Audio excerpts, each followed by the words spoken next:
This is the brand new 2020 Nissan Altima. It has been redesigned from the ground up with a brand new cabin, new safety features, a brand new VC turbo engine, and something its competitors lack, and that is an all-wheel drive option. In this review, let me show you everything there is to know about this brand new Altima so you can decide if it is a right car for you.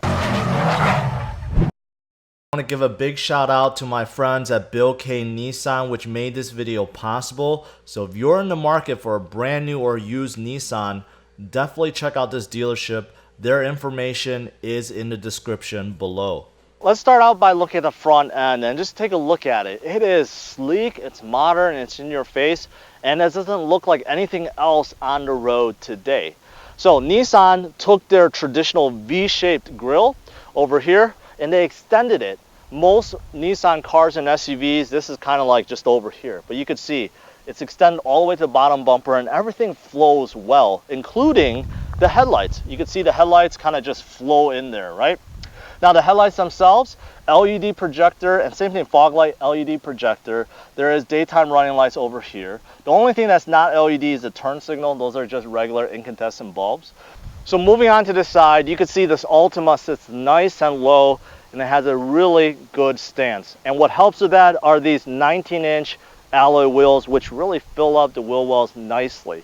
And you do have some contrasting as well. You can see the body is obviously white, but underneath the mirror it is black, and the upper window trim, which is black, and that carries all the way to the back. The door handles are chrome. Underneath here, this is kind of like a shadow chrome color, kind of unique. Up front, you can see it's not chrome, but overall, just looking at the side, this is what a proper sedan should look like. Moving on to the rear end, you can see Nissan really squared things off on the sides and with the trunk.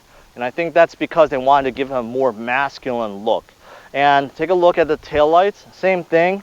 It's very square, edgy, and also you got black or smoked out edges, which gives it that contrast. Looks pretty good.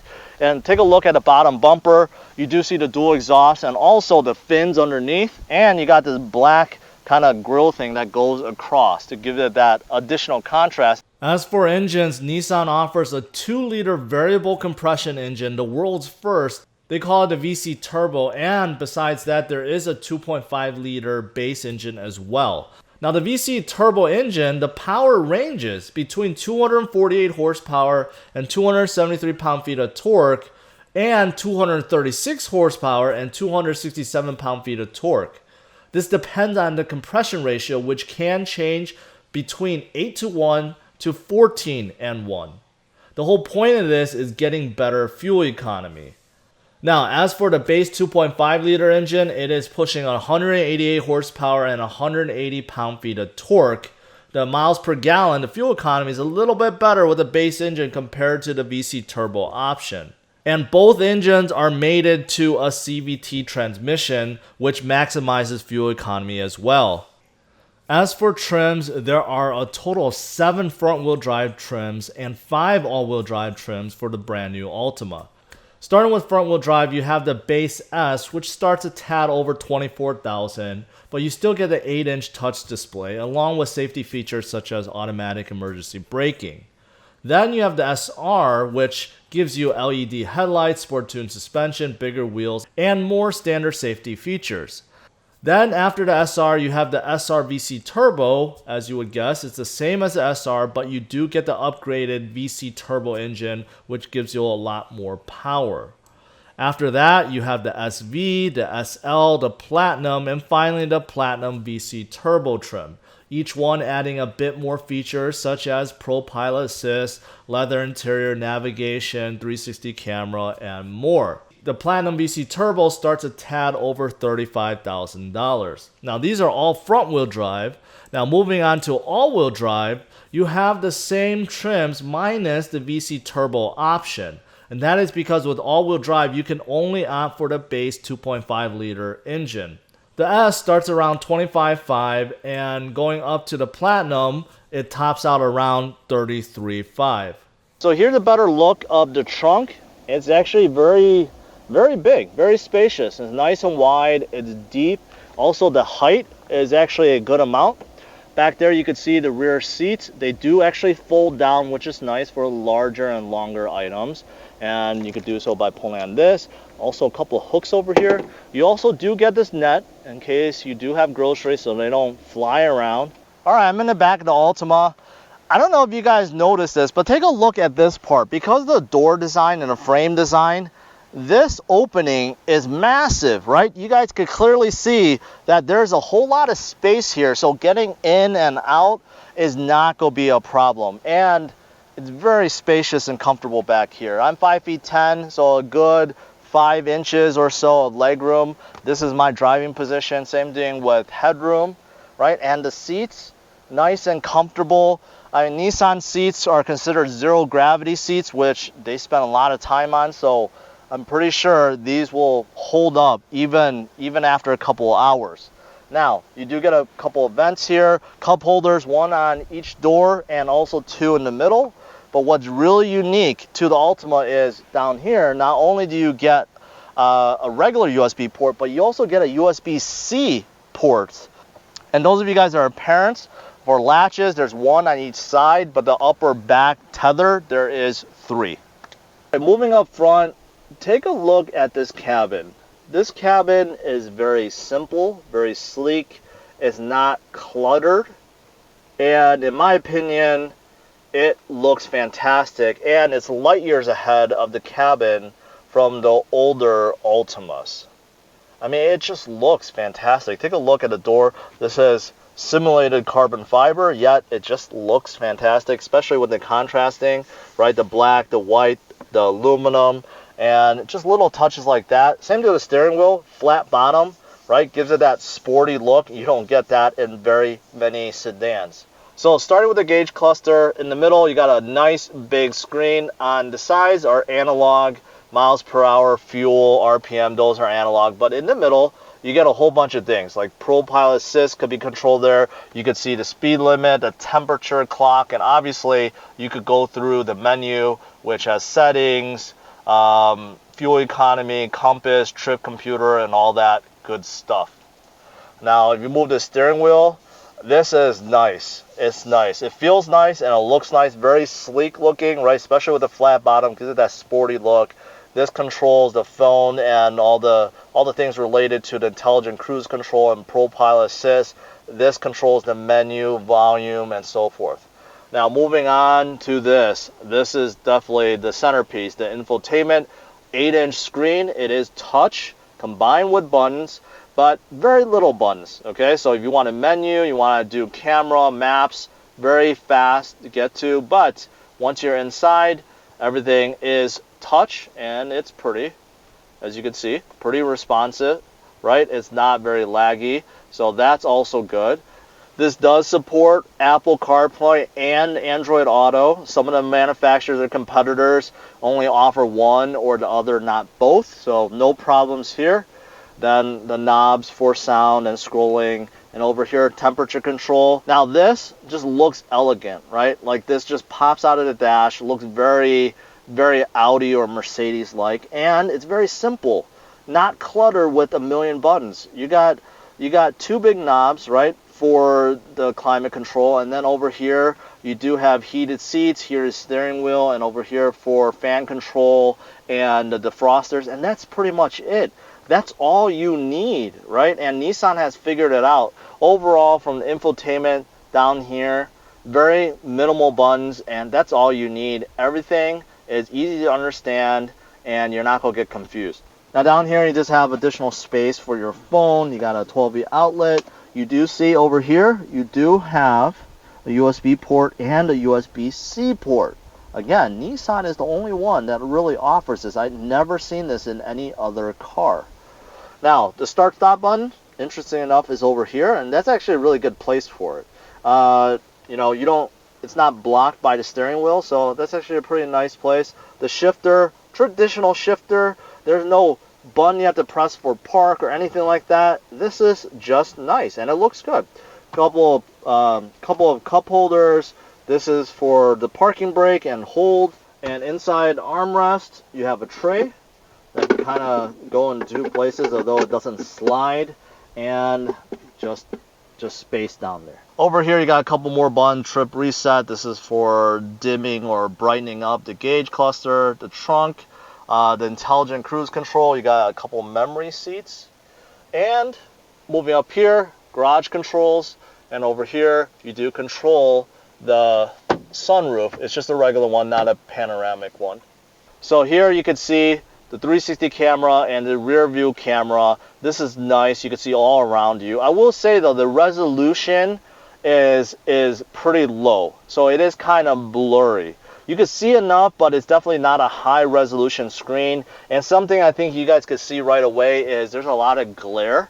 This glass or cover does have a lot of glare, so at times it could be hard to see. All right, so let's go for a drive and see how this Altima behaves on the road. So one thing I gotta mention, and I don't know if you could turn this off, because this Altima is equipped with navigation and GPS. Even though it's off, I have the infotainment off and I don't have any destinations inputted. It warns you of stuff. Like when I was driving here, it warns you that you're approaching a toll booth, or you're driving somewhere with restricted access, or 18 miles away there's a tornado warning, or 4 miles away there's a thunderstorm warning. So it's kind of helpful in that sense, right? If you're driving towards a tornado, you probably want to know about that. But if you're just trying to have a nice peaceful drive, you're minding your own business, you know, it just warns you out of the blue, right? Maybe for some, they're gonna be turned off by it, but I don't know if you could turn that off. You could probably turn that off. I was in the maps, the settings, and there's a whole bunch of things that you can adjust. So it's probably one of those things that you can turn off. But right now, driving impression is, this is a very quiet and comfortable sedan. There's one Nissan badge over here on the steering wheel. If I cover that up, I honestly think I could be driving an Audi or Mercedes. I mean, it looks that good in here. I mean, it's really shocking how good it is, and it is so quiet. It is so quiet. I don't hear anything outside, even though I'm going low speed. Nothing. No wind noise. No nothing. Even engine is very, very quiet.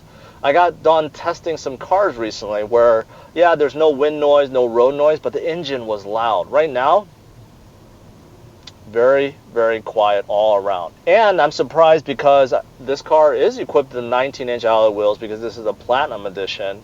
It's soaking up the bumps really nicely. I don't feel a lot of bumps. I don't feel the car rattling. No, it feels like it's just normal everyday driving.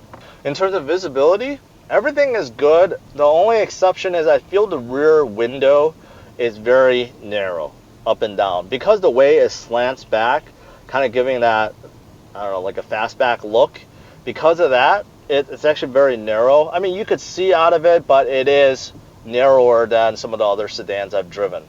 But outside the back, the front, the sides, very, very wide open, very spacious, especially if you have the cover for the sunroof open. I really dig this steering wheel. It feels nice. This leather, I can't tell if it's synthetic leather or real leather, but it feels nice, and they padded it in all the right places. The 10 and 2 spot is nice and thick where you're supposed to put your hands. And the flat bottom, combined with just the overall design, the aluminum, the black, everything here, it just looks good. It makes you feel like you're driving something sporty.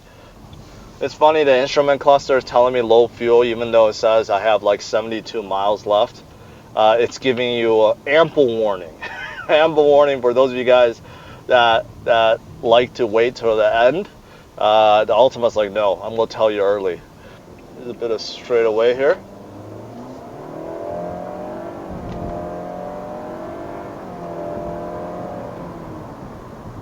Okay, so.